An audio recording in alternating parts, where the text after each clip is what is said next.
Hello, magandang araw. Yan, so magluluto ngayon si Marites siyang nakatoka sa panahalian namin. So ang lulutuin niya yan, ang mga ingredients, bumili yan siya ng mixed vegetable pang pakbet. Tapos haluan niya ng salmon na pinirito. Yung salmon naman dala namin yan ni Helen. Tapos yung ayan naman, pangsahog yan sa sa Bilo-Bilo. Ay, sa Bilo-Bilo. Oo, Bilo-Bilo. Tapos yan, natabi lang dyan. Yan, mixed vegetable. Tapos yan, may kamatis rin siya. Ayan, ginisa niya na yung bawang at sibuyas.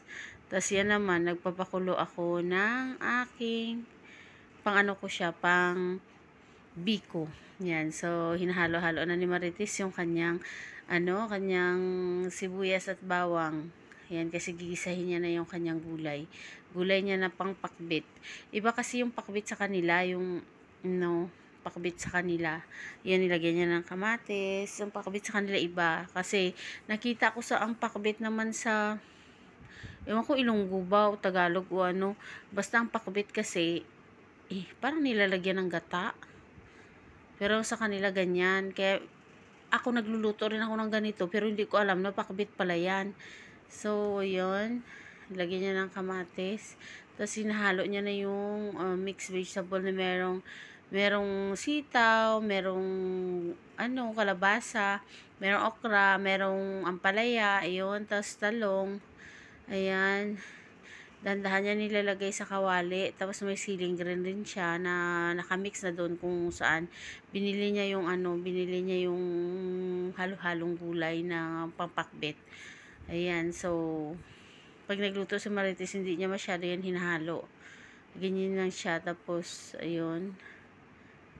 Tapos parang iba ang style ng pakbit sa kanila. Kasi sa naman kasi sa amin, nakita ko parang hinahaluan nata ng gata. Parang may gata yung pakbit sa Ilonggo. Ilonggo ba Tagalog? Hindi ko lang matandaan.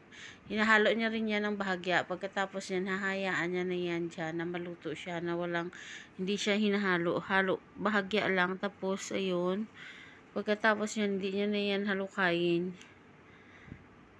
Ganyan si Marites magluto ng pakbit niya. Tapos, haluan niya yan ng salmon na pinirito. Yan, so yan ang aming lunch for today. Yang salmon pala, hindi ko pala alam na salmon ay allergy po ako niyan. Grabing pangati ko, oras makakain yan. Kaya, sa susunod, hindi na talaga ako kain yan. Masarap ang salmon, pero iwan ko ba bakit anong meron na kada kain ko niyan na ako ay nangangati ng husto. Ayan, so nilagyan na ni Marites ng unting tubig para maluto yung kanyang gulay. Balik tayo dyan sa salmon. Hindi ko alam kung anong meron ng salmon. Bakit ako allergy yan? Hindi ko pa alam kasi noon na allergy pala ako sa salmon. Kaya lagi ako nangati. Ang dami kong noon. Parang alam niyo yung tagiyawat sa likod. Sa braso ngayon wala na. Pero iniiwasan ko na, kailangan ko na umiwas talaga dyan sa salmon kasi nga allergy talaga ako dyan. Kaya ayan. So, tinakpan na ni Marites yung pakbet.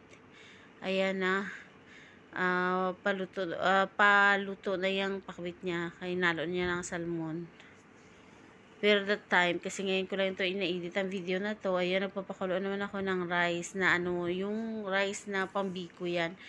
Ng sinaing ko.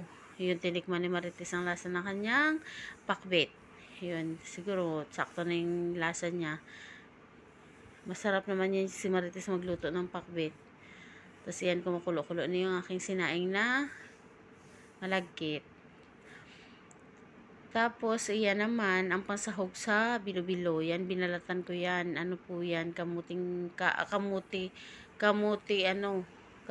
Tapos, yan naman, bilo-bilo na green. So, bibilugin pa yan. Yan, kasi, luto ngayon. Kasi, niluto yan kasi kaarawan nila ni Helen. Tapos ayan si Helen nagbibilog-bilog ng ng bilo-bilo na puti. Tapos ako naman, ayan, tinulungan ko siya green na bilo-bilo. Ayan. Ginawa ko yung green na bilo-bilo para maiba ang kulay.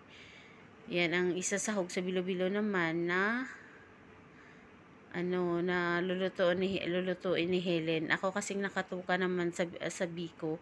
Yan, nagsaing ako ng malagkit kasi gagawin ko siyang biko. Tapos si Marites, ulam namin ngayong pananghalian. Yan ang pakbet. Siya nakatuka ngayon magluto. Ayun. Tapos malapit na matuyo yung aking sinaing na na malagkit. Ayan. Kasi gagawin kong yan mamaya. Gagawin ko siyang biko.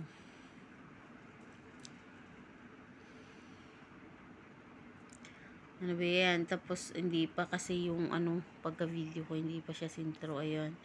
Tapos yung pakbit ni Marites ay siguro luto na yan. Ayan, ang ulam namin ngayong araw ay ang pakbet na may salmon. Tapos yan naman, ang biko. Yan, yan kasi handa nila ni Helen tsaka Lorna sa birthday nila. Tapos magbilo-bilo si Helen. Tapos si pansit naman ang lulutuin ni Marites. Si Helen naman bilo-bilo. Tapos ako biko. Si Ate Leslie naman spaghetti. At tapos ang salad, nagawa na namin yun kagabi. So, nilagay na namin sa ref. Ayan, so parang luto na to ata yung aking sinaing na malagkit. Ayan naman, yung pakbet Marites ay parang luto na rin yan. Ulam namin yan ngayon. Tapos yung kamote naman, yan nahiwa-hiwa ko na. Kasi halo ni Helen yun sa sa kanyang bilo-bilo. Ayun, nagbibilog-bilog ang model ng bilo-bilo. Ayun. Tapos yan naman, ang palaw o di kaya taro root na ihalo rin sa bilo-bilo. Hiniwa ko na din yan. Tapos yan naman, ang sago na binili ni Helen. Tapos pinakuluan niya na. Yan, panghalo rin sa bilo-bilo. Tapos ayan, mga gata sa gilid-gilid. Tapos yung naman, yung buko naman, naman yan, gagawin kong bukayo. Tapos yung iba dyan, ihalo rin Helen sa kanyang bilo-bilo. Titirhan ko siya, panghalo niya sa bilo-bilo.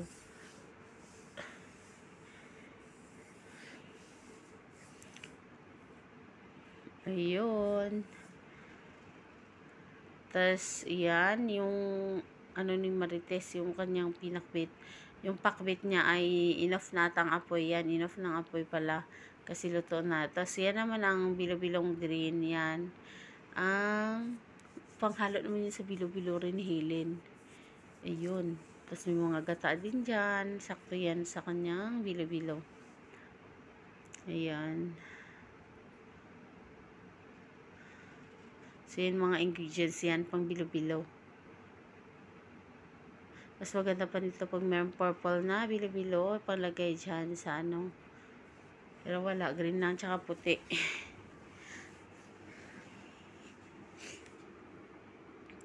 Yan, ang gata naman, tatlong lata ng gatang ilalagay. Tapos yung aking malagkit na sinaing ay luto na po siya. Ayan, so, yan ang namigay na sa Marites ng pakbit doon sa kapitbahay. Kaya bawas na yung pakbit na niya, na niluto. Yan naman ang sinaing ko na malagkit ay akin na i-prepare para dyan. Para gagawin ko na siyang biko. Yan naman mga ingredients yan sa bilo-bilo ni Helen. Ayan. Tapos guys, busy kami sa kusina guys kasi iba-iba kami ng menu na lulutuin. Yan, nakatuka kami sa isa't isa. Yan, tapos may saging pa. Yan, ilalagay naman ni Helen. Ginawa namin dun sa loob. Inilagay ni Helen dun sa ilalagay niya dyan sa kanyang bilo-bilo. Yan, siya nakatuka dyan sa bilo-bilo eh. Siya magluluto ng bilo-bilo niya.